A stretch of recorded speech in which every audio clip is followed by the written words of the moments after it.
¿Qué tal? ¿Cómo están? Muchas gracias por acompañarnos en esto que es Enlace Internacional, una propuesta federal en política internacional.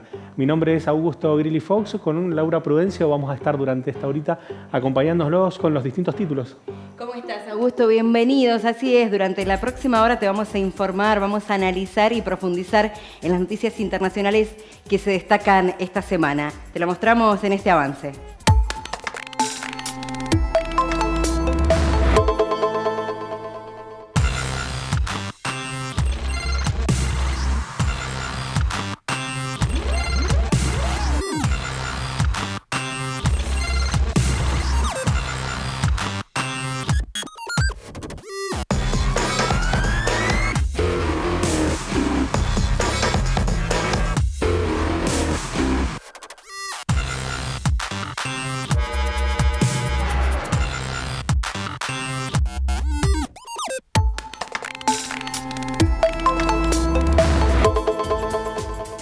Ahora nos vamos a Sudáfrica justamente para ver cómo ha repercutido, qué es lo que ha generado toda esta cumbre del BRICS.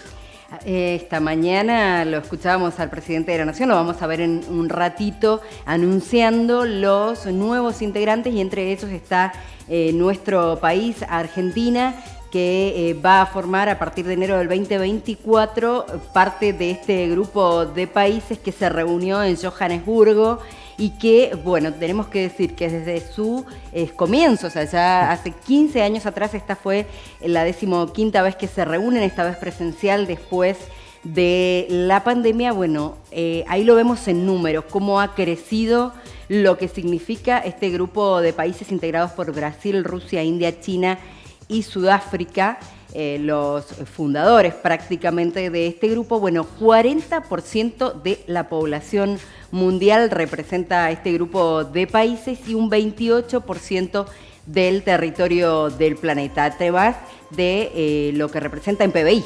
Exacto, de hecho también tener en cuenta que el PBI anual mundial hace a lo que son 105 billones, además de un PBI anual de los BRICS en relación a 26 billones. O sea, esto demuestra, manifiesta la magnitud que representa este grupo de países que justamente también hay que destacar que el PBI mundial que representan los BRICS en sí es del 24,75, además de 8.000 millones de dólares, además de $8.000 promedio de per cápita en relación a lo que son los BRICS. El impacto que esto genera también es en relación al contexto global y a las metas que habían planteado para esta cumbre, que hacía en principal eje en lo que era tratar de correr el dólar como objeto fundamental. Y desdolarizar, exacto, es la palabra. Sí. Y además también generar variables concretas en relación a la propuesta de los países miembros. Claro, bueno, recordemos que había 40 países que estaban en pugna allí por entrar. Finalmente se decidió, había más números a favor de la incorporación de países, solamente India estaba en duda, pero bueno, el correr de las horas y el apoyo a la incorporación de nuevos miembros terminó cediendo. Son 6 los países que se han incorporado desde como decíamos, enero del 2024, Argentina, Irán, Arabia Saudita, Egipto, Emiratos Árabes y Etiopía. Respecto a los números que estabas mencionando, Augusto, tenemos que decir que el 18% del comercio mundial representan los BRICS. Y con esto que decíamos, la desdolarización, lo que se ha planteado es ir hacia una moneda que no sea el dólar. Solamente durante el año pasado, del porcentaje total de lo que se comercializó dentro de este grupo, se comercializó en dólares cerca del 25% solamente. Bien, para esto vemos el anuncio del presidente de la Nación.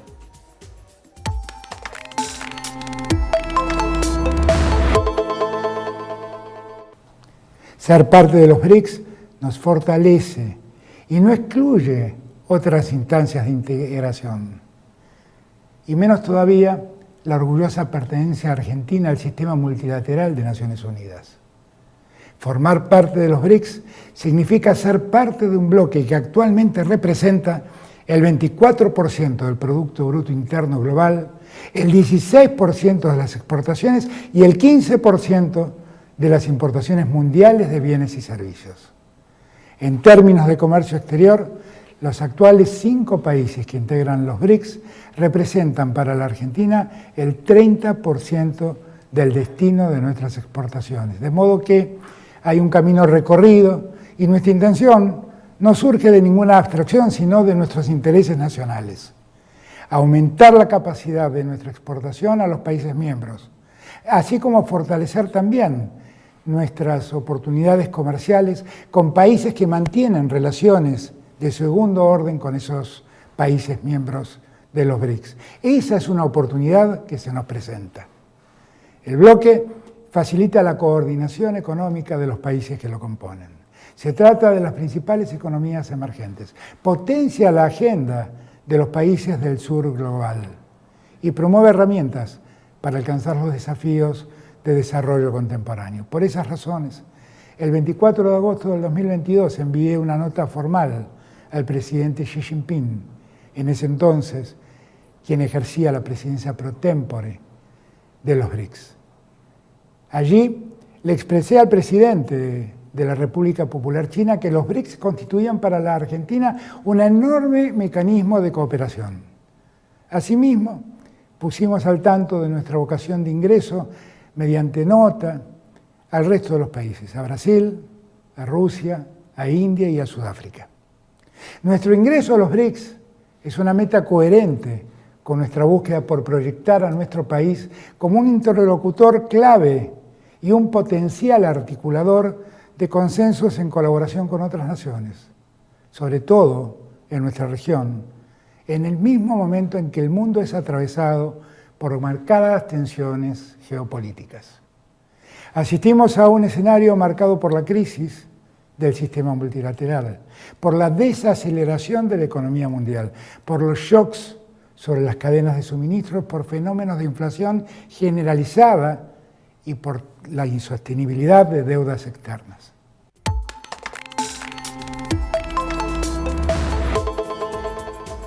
Para poder profundizar un poco en las repercusiones que ha generado esto y en lo que va a venir, estamos en contacto con el economista, amigo de la casa, con José Vargas, justamente para que nos comente un poco y que nos explique en lo inmediato de qué forma nos va a impactar. ¿Cómo te va, José? Hola, José. Hola, con gusto como siempre. Muchas gracias. Muchas gracias. José, noticia importantísima en materia económica. ¿Cómo repercute esto? ¿Qué fue lo primero que te generó cuando te enteraste de que se confirmaba el ingreso de Argentina al BRICS?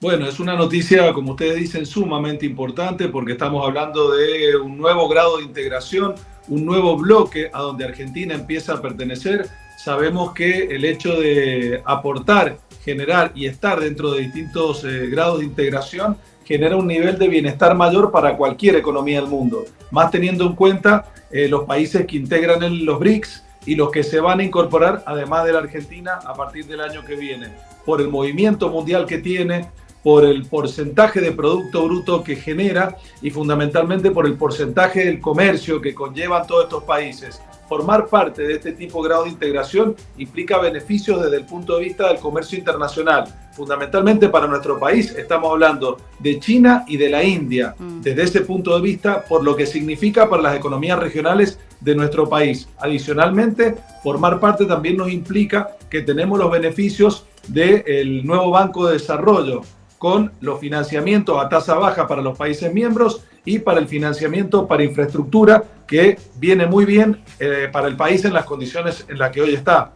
El año pasado solamente fueron alrededor de 11.000 millones los que se generaron en comercio de nuestro país con los distintos integrantes de este grupo, pero apenas conocido esto, una de las candidatas con mayor posibilidades, Patricia Bullrich, ha dicho que en caso de que sea presidenta, la Argentina no va a formar parte de esto. También en la reunión del Council of American también han dicho que esto es negativo. ¿Por qué se plantean estas diferencias en relación a que nuestro país pueda integrar este grupo de países? Bueno, el resto de los candidatos, más allá de lo que es el oficialismo, no lo ven con buenos ojos desde el punto de vista político. Consideran que en el último año de mandato, con un presidente por ahí que no está con la mayor parte de la confianza intacta, no sería bueno formar parte de este tipo de organismos, pero estamos hablando desde lo diplomático y desde lo político. Cuando analizamos desde lo económico, la situación es completamente distinta. Si no, tenemos que analizar por qué tantos países peleaban por formar parte de los BRICS y no lo pudieron conseguir. Solamente un puñado de 5, donde está incluida la Argentina, han podido formar parte de este tipo de grados de integración. Además, hay que recordar que cuando surgió este grado de integración allá por el 2008, la idea era sumar a los países emergentes que tuvieran mayor posicionamiento en la economía mundial y que fueran líderes para el año 2050 aproximadamente. Así que Argentina esté económicamente posicionada en este nuevo grado de integración es sumamente beneficioso desde lo económico. Habrá que ver si políticamente o diplomáticamente se puede acompañar de la misma manera. José, ¿esto puede poner en riesgo por ahí la perspectiva, digamos, de la centralidad de la deuda externa argentina a la hora de tomar decisiones en relación a los nuevos nexos, principalmente con China, por lo que representa las inversiones en la ruta de la seda? Hay que analizarlo muy específicamente, porque hay que recordar que 2 de los países que forman los BRICS representan casi el 25% de lo que es el paquete accionario, como se le suele llamar técnicamente, del Fondo Monetario Internacional. Así que hay muchos intereses cruzados en este nuevo posicionamiento de Argentina. No creo que Argentina tenga problemas de comercio bilateral con China, teniendo en cuenta que China era uno de los países también que de alguna manera estaban a favor de la Argentina, no de una manera total, pero sí pregonaban para que Argentina también pudiera formar parte de este bloque. José, ¿qué pasa con el grupo en sí? Ya previamente Lula da Silva, el presidente de Brasil, había dicho que debería incluso reemplazar al G7 por la importancia que toma ahora que suma nuevos miembros y que una de las premisas era sumar nuevos miembros, ir hacia la desdolarización y tener una moneda común dentro de los BRICS. Sí, es algo que ya se venía hablando desde hace mucho, lo de la moneda común. Los BRICS lo que querían era crecer en cuanto a la cantidad de países, al comercio mundial y al posicionamiento con respecto al resto de los bloques. No por nada, la Unión Económica lanzó un comunicado haciéndose eco de lo que podía llegar a generar los BRICS en el nuevo contexto del comercio internacional.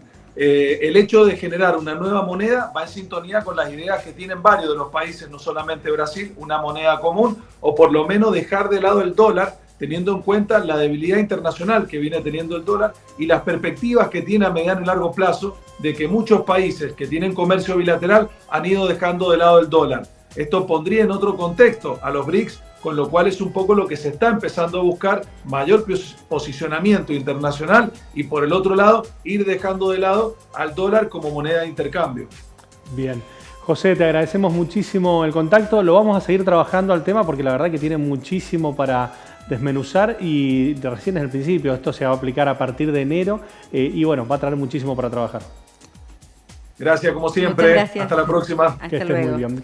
Con nosotros José Vargas, bueno, dándonos un primer vistazo, un primer pantallazo de lo que representa del impacto de este ingreso de Argentina al grupo de los BRICS. Son las primeras horas, así que hay mucho por analizar seguramente. Vamos a hablar de lo que pasó en España, lo que está sucediendo, porque recordemos que está todavía por decidirse quién será finalmente el candidato. Bueno, el rey Felipe VI tiene la posibilidad, porque así lo establece la Constitución de ese país, de elegir y presentar quién será el candidato. Se decidió por el líder del PPP. Exacto, de hecho Núñez Feijóo es el que tiene digamos, el desafío inmediato de formar gobierno. Te recordamos que España tiene un sistema parlamentario por el cual se llevan elecciones adelante sobre 350 representantes como congresistas que deben formar una mayoría de 176. Así es, no le alcanzan los números a Alberto Sánchez Feijóo. Es lo que han dicho, pero bueno, de todas maneras el rey se tenía que decidir por alguien, se decidió por él aceptó, porque también puede ser que no acepte. El argumento fundamental se debe a que es el que más voluntades suma y que ganó, digamos, en el proceso electoral. Ellos, lo que es el Partido Popular más Vox, juntan 172 de los 176 que necesitan, pero la realidad es que muy difícilmente pueden juntar un escaño más. Por otro lado, si no llegan a juntar la mayoría, se le encargaría a Pedro Sánchez, actual presidente, que lleve a cabo el intento de formación de gobierno. Sí. También te recordamos que si no llegan a juntar los 176 podrían por mayoría simple, pero tampoco llegarían a esa mayoría simple. Así es. Bueno, hay que esperar porque todo dice que si no se soluciona en los próximos días van a tener que votar en la Navidad. Aparentemente habría una herramienta para que no, por eso tratarían de que fuese dentro de 2 meses, justo alrededor de fines de septiembre, principios de octubre, para tratar de que no tener una superposición con lo que son las fiestas. Ya de por sí había bastante desazón por haber tenido que votar con casi 40 grados. Así que vamos a ver qué hace con este desafío el Partido Popular, que muy difícilmente pueda formar gobierno, y ver si Pedro Sánchez puede darle continuidad política con el mandato que le darían de no poder formar gobierno Feijóo. Horas frenéticas y acuerdos, ofrecimientos para ver si se logran los números necesarios para poder tener nuevo mandatario en España. No te vayas, que el próximo bloque profundizamos todo lo que ha pasado en Ecuador en este proceso electoral que se dio el fin de semana pasado.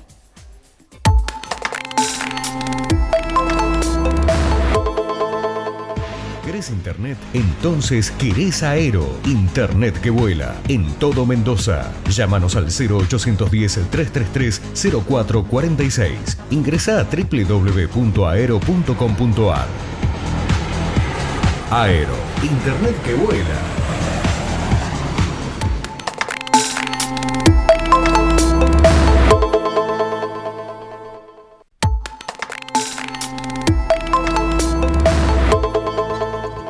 Seguimos en Enlace Internacional y ahora viajamos a Ecuador. Y justamente lo repasábamos la semana pasada, hubo elecciones en Ecuador. Lo que anticipaban era que no iba ninguno de los candidatos a conseguir los votos necesarios, el 40% y una diferencia del 10% con el segundo. Exactamente fue lo que pasó.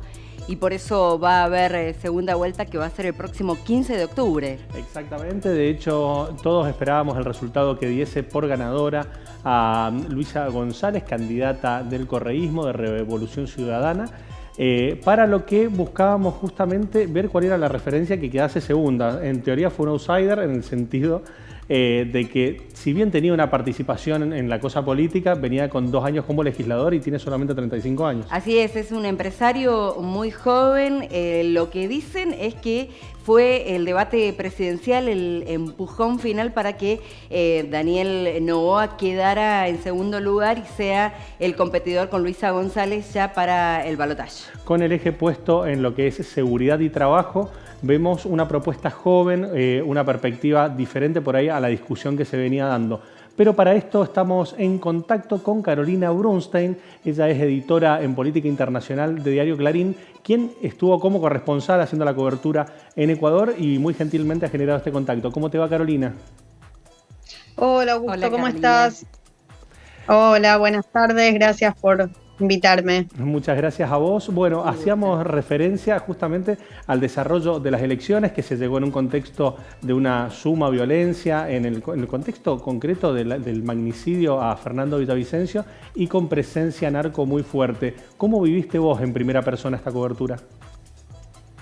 Mira, fue una cobertura al principio un poco tensa. Estuve, debo decirlo, pocos días en Ecuador, pero bueno, llegué 3 o 4 días antes de las elecciones la semana pasada y había un cierto clima de temor, tensión. Recordemos que apenas 10 días antes de la elección, el miércoles 9 de agosto, habían asesinado a sangre fría y en medio, al terminar un acto electoral, a uno de los 8 candidatos a la presidencia, que era Fernando Villavicencio, tal como lo mencionaste recién. Ese crimen, que fue uno de los más visibles, o tal vez el más visible y el más impactante, en realidad se sumó a una seguidilla primero de inseguridad creciente en el país, de la que ya se viene hablando hace tiempo. Tal vez ustedes recuerdan que desde el año 2021 se han dado varias matanzas en cárceles, motines sangrientos, tremendamente violentos, que tuvieron que ver básicamente con peleas o luchas feroces entre bandas del narcotráfico que se disputan el poder dentro de las cárceles y también afuera. Les estaba diciendo que este crimen de Fernando Villavicencio, que era uno de los 8 candidatos, un candidato que venía con un discurso muy fuerte anticorrupción, y que había hablado del problema de las mafias enquistadas en el poder, este asesinato en un miércoles a las 7 de la tarde en una zona bastante concurrida de Quito generó un clima muy fuerte de temor, de desconfianza. Recordemos que el presidente Guillermo Lasso lanzó en aquel momento un nuevo estado de excepción por 60 días. El país sigue ahora en un estado de excepción, que significa que hay muchísima vigilancia, más militares y policías en las calles, muchos controles policiales a los autos. Por ejemplo, a mí me pasó, yo el viernes a la tarde volvía de un lugar a otro en Quito y pararon el auto, llevan un remis, nos pararon el auto, le pidieron documentos al chofer, fueron 2 minutos, estuvo todo bien, el chofer tenía todo en regla, nos dejaron pasar, pero digo, hay un clima de mucha vigilancia, y lo que me decían a mí en Quito es, bueno, Quito dentro de todo está muy tranquilo, de hecho yo no vi actos de violencia ni de delincuencia, pero sí, la también zona es cierto, más también es cierto que complicada, hubo una gran cantidad de fuerzas policiales abocadas al acto eleccionario, justamente para evitar que pudieran haber actos de violencia, ¿no? Exacto. Termino con lo último, que me estaban diciendo que las zonas más complicadas y donde realmente se producen o se registran más episodios de violencia, no solamente este tipo de asesinatos a manos de sicarios, como pasó con Fernando Villavicencio, sino crímenes en general, robos, asaltos, secuestros, se ven mucho más en la zona costera, en Guayaquil especialmente, en Esmeralda, zonas sobre la costa del Pacífico, que es donde se cree que hay más presencia justamente de estos grupos de narcotráfico que aprovechan esos puertos de ahí para el negocio del tráfico de drogas, ¿no? Y sí, tal cual como decían, en las escuelas, el domingo que hice un recorrido por las escuelas de Quito donde se estaba votando, había muchísimo control policial y militar. En algunos casos había mujeres policías que controlaban, por ejemplo, las carteras de las mujeres que entraban a votar. De todos modos, había un clima de mucha tranquilidad, digamos. Yo vi la misma postal que había visto en elecciones anteriores en Ecuador y en otros países donde he cubierto elecciones, donde había un clima, y como habíamos visto acá una semana antes en Las PASO, ¿no? Claro. Mucha familia que fue a votar, familias con chicos chiquitos, con el perro, que aprovechan que salen a pasear o a comprar algo para el almuerzo del domingo y van con la familia a votar. Digamos, estaba latente el tema de la seguridad con esto que decíamos antes, ¿no? Mucha policía, militares, armas largas. Además es muy impresionante ver en Ecuador, acá no se ve tanto eso, pero los policías y sobre todo los militares están pertrechados como si te dijera para un operativo especial o para la guerra, claro. Digo, armas largas, uniforme de camuflaje, cascos, chalecos, ¿no? Muy, muy impresionante. Claro. Y Carolina, también es llamativo algo que sucedió, que fue la votación del referéndum, algo que por primera vez se da en estas circunstancias, en una elección presidencial donde la población votó si querían seguir con la explotación petrolera y minera en el Parque Susami, que ganó el sí a terminar con la explotación petrolera y minera en ese lugar que ha sido declarado Patrimonio Biosfera Mundial por la UNESCO en el año 1989. Exacto, en realidad eran 2 referendos por separado. Claro. Por un lado estaba el sí o no a mantener la explotación de petróleo en el Yasuní. O sea, en realidad el sí era medio confusa la pregunta. El sí era sí a dejar de explotar el petróleo ahí, a, ellos lo dicen, mantener el petróleo bajo tierra, que fue la opción que ganó el Yasuní. Como vos decías, es un parque nacional que está dentro de lo que es la Amazonía ecuatoriana, de una enorme biodiversidad, hay una cantidad ahí de especies de animales y plantas, muchos en riesgo de extinción. Entonces, hubo muy fuerte movimiento de grupos ambientalistas, de grupos indígenas de la región, y de muchos políticos, incluso Daniel Noboa entre ellos, porque hay como una corriente de jóvenes muy conscientes de los problemas ambientales, de los problemas del cambio climático, y que tienen que ver un poco con justamente esto, lo que ellos consideran el ataque al medio ambiente, al ambiente natural, digamos. Entonces, bueno, ganó por un amplio margen la opción de dejar de explotar el petróleo ahí, lo cual fue una victoria importante para justamente todo este grupo ambientalista, jóvenes preocupados y conscientes de la problemática del medio ambiente, que no es menor en todo el mundo, tal como estamos viendo. Estábamos hablando antes con Augusto del tema de los incendios en Tenerife, los incendios en Europa, la ola de calor tremenda, los incendios en Canadá, en Hawái, acá en América Latina, en Centroamérica se ven muchos eventos extremos de climáticos como huracanes, tremendas tormentas, tremendas sequías, tremendas inundaciones, ¿no? Entonces, bueno, hay una porción de la población muy preocupada por esto y que defendió cuidar ese pedazo de pulmón del planeta donde se captura carbono, donde se genera un mejor aire, digamos, por eso se considera el pulmón del planeta, y se considera que la explotación de petróleo ahí está atacando no solo ese territorio, sino que ataca en general al medio ambiente de todo el planeta. Claro. Por otro lado, los que miran los números, sobre todo los economistas, yo hablé con varios analistas políticos, economistas, el Estado, la empresa petrolera estatal que es Petroecuador, muy preocupados porque esto va a generar un golpe fuerte a la economía. Carolina, porque en este momento... En ese marco, en ese contexto, ¿cómo ves vos que se llega a la segunda vuelta en el sentido de lo que representa, ¿no? ¿Por ahí una propuesta muy antagónica entre un candidato y otro, o crees que puede llegar a haber una suerte de conciliación? Mira, conciliación es difícil, porque lo que pasa en Ecuador es, no sé, tal vez como ha pasado acá históricamente en la Argentina con peronismo, antiperonismo, kirchnerismo, antikirchnerismo. Bueno, en Ecuador es muy fuerte, por un lado, el movimiento correísta, o sea, los partidarios del expresidente Rafael Correa, que tienen una base muy fuerte, muy sólida y muy fiel, que los van a votar siempre.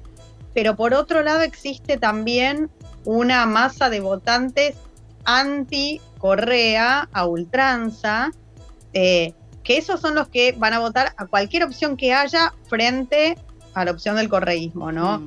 Que posiblemente voten a Noboa y hubieran votado a cualquier otro rival que se presentara a la segunda vuelta frente a Luisa González, que es la abanderada, digamos, del correísmo. Y que ha dicho que su principal asesor va a ser justamente el expresidente Correa, pero ahí es interesante porque también Noboa lo que ha planteado en la campaña es que no se define, él quiere terminar con el correísmo anticorreísmo, por eso es que no se termina de definir si es de izquierda o de derecha su postura, porque él lo que dice, bueno, quiero dar vuelta a la página y hablar de un nuevo Ecuador donde no exista esta división que se ha planteado hasta ahora. Exactamente, él el otro día en una rueda de prensa decía, bueno, nosotros no somos anti nada, somos pro Ecuador, o sea, no queremos digamos, este enfrentamiento permanente entre ser anti lo otro, ¿no? Porque parece que en muchos países, lo hemos visto acá en Argentina, donde se hace política para enfrentar al otro, ¿no? Es la política de la antipolítica, digamos. Él viene con un discurso fresco, nuevo, apuntó muchísimo a los jóvenes y eso es lo que para muchos analistas explica gran parte de la sorpresa que dio el otro día en las urnas.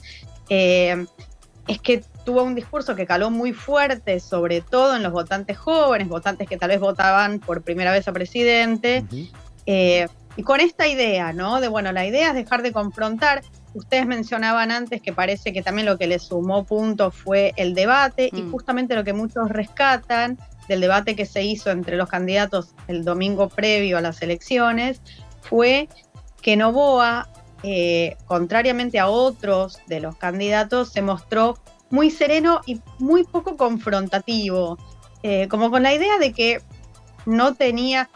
Tal vez, varios analistas me decían a mí, tal vez como no figuraba realmente como un rival posible de llegar a la segunda vuelta, los demás no lo vieron como una amenaza, entonces no hubo ataques directos a él, y él tampoco entonces tuvo que defenderse de ningún tipo de ataque, ni tampoco se mostró combativo frente a sus otros rivales, digamos.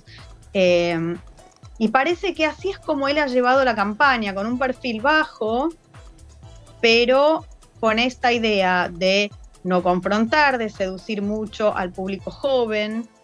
Y otro factor que parece que le jugó a favor, si bien es Daniel Noboa es hijo de uno de los empresarios más ricos del país, Álvaro Noboa, que tiene un emporio bananero gigantesco, entre otras empresas. Daniel Noboa se presenta como una persona mucho más cercana, digamos, a la población de a pie. Él tiene una fundación desde donde brinda ayuda, y sobre todo a partir de la pandemia, que golpeó muy fuerte a Ecuador, que dejó muchísima gente desempleada y en la pobreza. Él recorrió muchas zonas, muchos barrios alejados, entregando donaciones, entregando alimentos, que para algunos puede ser, bueno, eso es un poco un trabajo clientelista, pero lo que muchos dicen es, bueno, no, él no se candidatea como hijo de, sino al contrario, como alguien que conoce el Ecuador profundo, que sabe de los problemas de la gente y que va a trabajar para eso, ¿no? Y es un poco lo que el otro día le preguntaba en una conferencia de prensa, bueno, y con todo este problema de la seguridad que hay, teniendo en cuenta que varios de los candidatos, él inclusive, se presentaron en sus cierres de campaña y el domingo cuando fueron a votar con chalecos antibalas, rodeados de custodios. Bueno, en esta situación de seguridad va a seguir recorriendo el país, y él dijo, sí, y lo tengo que hacer. Buscaré todos los medios para garantizarme mi seguridad y la de mi equipo, pero tenemos que seguir recorriendo el país y acercándonos a la gente, ¿no? Bien. Carolina, te agradecemos muchísimo el contacto. Seguramente te vamos a molestar para ver de qué forma se termina este proceso electoral, que ha tenido por ahí algunas sorpresas, pero que nos va a arrojar un presidente que tiene que terminar la gestión prevista por Guillermo Lasso. Recordamos que eso plantea la muerte cruzada justamente en relación al lapso de tiempo que le queda en gestión. 1 año y medio, ¿no? Sí. Exacto, porque el que asuma ahora no es que va a tener un mandato completo, sino que es para terminar el mandato de Guillermo Lasso, que en medio de otra crisis política, que si quieren hablamos en otro momento, decidió adelantar estas elecciones, disolver el Congreso, cuando estaba siendo amenazado por un juicio político que lo podía haber destituido, claro. Y él se adelantó a eso y dijo, bueno, no, yo llamo elecciones anticipadas, y que venga otro presidente que termine este periodo presidencial, que termina en mayo del 2025. Exacto. Carolina, te agradecemos muchísimo el contacto. Por favor, muchísimas gracias a ustedes. Muy amable. Con nosotros Carolina Brunstein, editora de Diario Clarín en Política Internacional, dándonos una visión integral de lo que ha sido el proceso electoral que se llevó a cabo en Ecuador, que nos ha puesto una segunda vuelta para el 15 de octubre y que nos va a dar un nuevo presidente en Latinoamérica. Así es, vamos a esperar esa fecha a ver qué pasa, pero se cambió el mapa de lo que por lo menos se tenía previsto. Tal cual. En Ecuador, con la entrada de Daniel Noboa ahí en la segunda vuelta. Vamos a Níger, justamente, en relación a lo que se ha planteado, a lo que se ha dado a partir de este golpe de Estado, donde se generó mucha discusión, donde de hecho los ojos de la comunidad europea se centraron a partir de este conflicto, donde la situación se fue agravando en relación a la posición de la comunidad internacional y del propio país en relación a las Fuerzas Armadas que habían tomado la seguridad de dicho país, ¿no? Sí, el presidente democráticamente votado está en estos momentos, detenido en su domicilio, apresado, y quien está al mando, curiosamente, es quien era el encargado de seguridad del presidente de Níger. La situación en las últimas horas se ha agravado en cuanto al resto de los países de África que conforman esa región, que han pedido a este grupo de militares que han tomado el mando del gobierno que cesen en su actitud, que devuelvan el gobierno a quienes han sido elegidos democráticamente, porque van a haber sanciones y fuertes. Se va a cortar cualquier actividad, por ejemplo, comercial comercial con el país. De todas maneras, este grupo de militares siguen con su postura fuerte y dicen que por lo menos por los próximos 3 meses van a seguir al mando del país.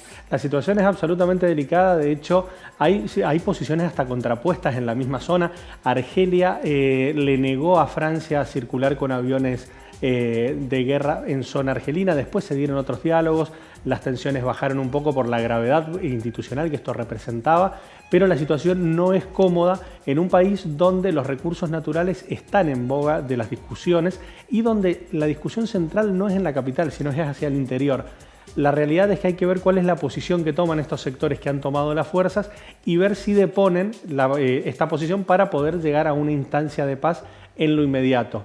De todos modos, lo que va a quedar también al descubierto va a ser la discusión de cuál va a ser la posición de un país que no tiene mucha autonomía sobre sus recursos naturales y que hay muchas críticas en relación a la capacidad de exportación que éste tiene hacia Francia y el reconocimiento de sus recursos, ¿no? Sí, es interesante porque es los recursos, hablamos del uranio, principalmente, también el petróleo, pero además la preocupación a nivel mundial tiene que ver con las organizaciones yihadistas que ya desde hace varios años están en el país, que han encontrado allí gente que se suma a estos cuerpos paramilitares. Y bueno, es la preocupación no solo para África, sino para Europa también, que tiene, como decíamos, relaciones comerciales, principalmente Francia e Inglaterra. Bien, vamos a seguirlo al tema. De hecho, no va a ser algo en lo inmediato que se vaya a resolver o que se vaya a reducir, pero lo vamos a seguir en relación a ver cuál es la forma en la que vuelva a tomar institucionalidad un país que se encuentra nuevamente en África con la situación democrática en riesgo. Pero ahora nos vamos a Tailandia. Tailandia tiene nuevo primer ministro, fue elegido este martes después de que el Parlamento bicameral de Tailandia estuviera 3 meses de bloqueo justamente desde las elecciones que se habían llevado adelante el mes de mayo pasado. Es un magnate de la construcción, Srettha Thavisin, quien ha sido electo, un hombre de 60 años que va a estar al frente del país. La coalición liderada por Pheu Thai, que incluye a otras 10 formaciones, entre ellas 2 plataformas vinculadas con los militares que dieron el golpe de Estado, recordemos, en el año 2014, bueno, sumó los apoyos necesarios que tenía que tener del Parlamento, 330 de los cerca de 500 escaños de la Cámara de Representantes y 152 de los 249 senadores. En total, acumuló una mayoría absoluta de 482 apoyos en el Parlamento bicameral y se convirtió en el primer ministro del país asiático. Todo un desafío para este país que está tratando de regenerar sus relaciones también con la comunidad europea. Un Josep Borrell exultante se pudo ver en el sentido de que hay expectativas de que esto pueda llegar a darse. La verdad es que hay que ser cauto en el sentido de que no son procesos que de un día para el otro se puedan modificar tanto, pero bueno, hay un nuevo primer ministro, hay una formación de gobierno y uno tiene por lo menos la expectativa de que esto vaya a resultar. Insisto, en un país donde también se han atravesado golpes de Estado y donde la cosa democrática ha costado históricamente. Sí, es así. Y además tener en cuenta, bueno, que vuelve la normalidad, si se quiere, de un primer ministro elegido justamente por las elecciones, en este caso, de los escaños necesarios del Parlamento. Ahora nos vamos a Estados Unidos. Justamente te habíamos anticipado la semana pasada que la situación de Donald Trump era compleja, que se había puesto a disposición de la justicia, pero en realidad, o sea, digamos, si bien hay una predisposición ante la justicia, la situación se va poniendo engorrosa a nivel electoral, ¿no? Es, recordemos, precandidato por su partido para ser nuevamente presidente de los Estados Unidos. Él está en carrera, se realizó la primera de los encuentros de los candidatos, no estuvo presente él, pero bueno, lo cierto es que deberá pagar $200.000 de fianza. Están muy expectantes por estas horas en Estados Unidos porque es la presentación que va a hacer ante la justicia. No va a permanecer preso porque justamente va a pagar este monto de dinero.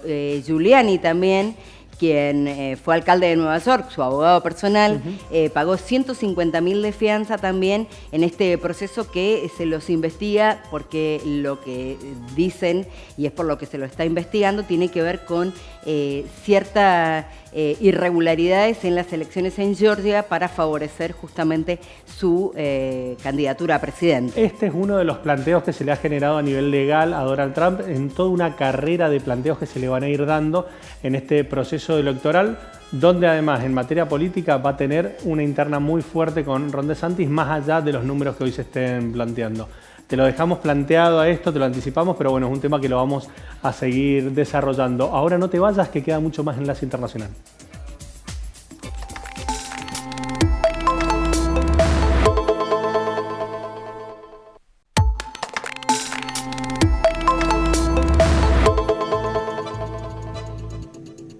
Los desastres ambientales también son noticia en los últimos días, con inundaciones y también incendios que se han cobrado la vida de cientos de personas. Vamos a hablar del tema con un invitado especial hoy en Enlace Internacional, Manuel Verdaguer, licenciado en Gestión Ambiental. ¿Cómo estás, Manuel? Bienvenido. Hola, Laura. ¿Qué tal? Hola, Augusto. ¿Cómo va? Muchas gracias. Manuel, hacía referencia a Laura, ha sido noticia lo que se ha dado en Grecia, lo que ha pasado en Hawái, en bastantes lugares, o sea, hay una situación compleja a nivel global, ¿no? Tal cual, bueno, Tenerife también. La realidad es que la niña se retira, ¿sí? El ciclo de niña se retira y viene un ciclo niño que se está haciendo esperar. Ha dejado todo seco y ha dejado todo en condiciones para que se den las realidades para incendios forestales en muchos lugares, ¿sí? Hay que tener en cuenta que un incendio forestal se da en base a un triángulo de 3 agentes. Primero material, ¿sí? Combustible, sea seco o semiseco, oxígeno y por otro lado calor. Las altas temperaturas que han tenido últimamente en Sevilla, en toda Europa, hace que se dé un clima propenso al incendio, ¿sí? Que puede ser en forma natural a través de también una tormenta con un rayo que genera que sobre la materia seca se empieza a combustionar todo y genera un incendio, y los vientos ayudan mucho porque aceleran el proceso del fuego y además lo van dispersando hacia distintos sectores. Ahora, ¿cuánto tiene que ver la mano del hombre en estos desastres climáticos que estamos mencionando, más allá de lo que tiene que ver con el calentamiento global? Y el hombre actúa de dos formas. Primero en el calentamiento global y luego en el hecho de propagar estos incendios, que muchas veces son porque fueron de camping, dejaron un envase de vidrio, botellas rotas, latas, y ese calentamiento hace que a través de algún sistema de fricción pueda llegarse a dar un incendio que, bueno, pasa a ser descontrolado. Y para que hablemos de que un incendio está controlado, tenemos que tener no únicamente apagado en superficie, sino que también en subsuelo por las raíces. Porque por ahí hay gente que no sabe, que dice, bueno, ya se apagó. Bueno, no se apaga, sino que en subsuelo también permanecen latentes las brasas, y luego, por efecto del viento nuevamente, se vuelve a reincidir ese fuego que vimos incendio. ¿Hay alguna forma de poder anticiparse a esto o de prevenir para poder plantearle a la comunidad en determinados lugares? En Tenerife habían empezado a plantear algunas cosas, algunos hechos de gestión ambiental. ¿Por qué? Porque hubo toda la parte agraria se fue reduciendo, en quebradas dejaron de estar pastando animales, de lo cual las pasturas estaban más altas y permitían una propagación de incendio, y al reducirse del monte toda la parte de agricultura quedó desprotegida y más propensa a los incendios. Por ahí todos los brigadistas, o donde hay brigadistas, trabajan en armar picadas cortafuego, que son picadas que se arman, que estamos viendo justo algunas imágenes del fondo, en la cual dejan el suelo desnudo y evitan que el fuego circule hacia otro lado. Pero es una realidad que cualquier animal prendido fuego puede pasar de un lado hacia otro. Si alguien no está en un incendio, tenés llamas de hasta 9 metros mínimo, ¿sí? Y con acción del viento van soplando y moviéndose de lado a lado, lo que genera un espacio que no sea controlado y que entra en riesgo también el mismo brigadista al tratar de sofocar el fuego, más el peso del calor que es estar ahí. Hay una teoría, no sé si es apocalíptica, pero por lo menos preocupante, que dice, bueno, el hombre pudo evolucionar cuando pudo controlar el fuego.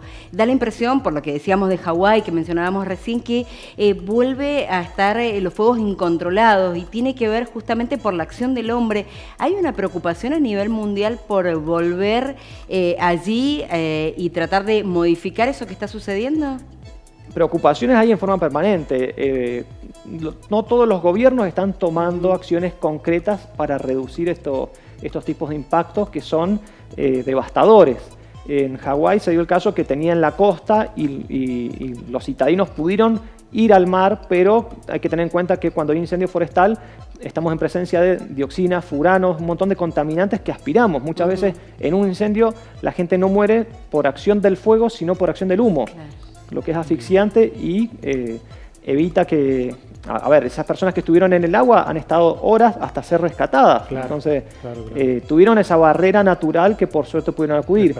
Les permitió salvarse. Pero si ven las imágenes de lo que fue Hawái, se puede ver que hay casas que quedaron intactas y hace como un serpenteo el fuego en base al material que va consumiendo y en base a los vientos. Por esto mismo se produce, por ejemplo, lo que ha pasado en Chile o en el límite entre Estados Unidos y México, que hay inundaciones. Por acción de cambio climático, sí. Vamos generando por ahí acciones fuertes desde lo que es el consumismo, de lo que es la degradación de suelo, cambiando el hábitat del lugar y generando que cuando entra una corriente niño o niña se efectúen estos problemas anormales que digamos en lo que vamos nosotros planeando. Lo complejo es que uno dimensiona linealmente, que dice bien año niño, puede mejorar las precipitaciones, pero puede que por el fenómeno de cambio climático no se den. Entonces claro, no es lineal lo que va sucediendo. Bien, clarísimo. Manuel, te agradecemos muchísimo que nos hayas acompañado en este nuevo ciclo. Te vamos a volver a convocar, sin duda, para que nos puedas ayudar para entender estos procesos que tienen todas sus particularidades. Bien, gracias. Bueno, les agradecemos muchísimo que nos hayan acompañado una vez más en Enlace Internacional desde el canal Sama de San Juan, desde el canal 3 de San Martín, acá en casa en Acequia Televisión y Señalú. Así es, los dos canales de la televisión pública mendocina en esta coproducción.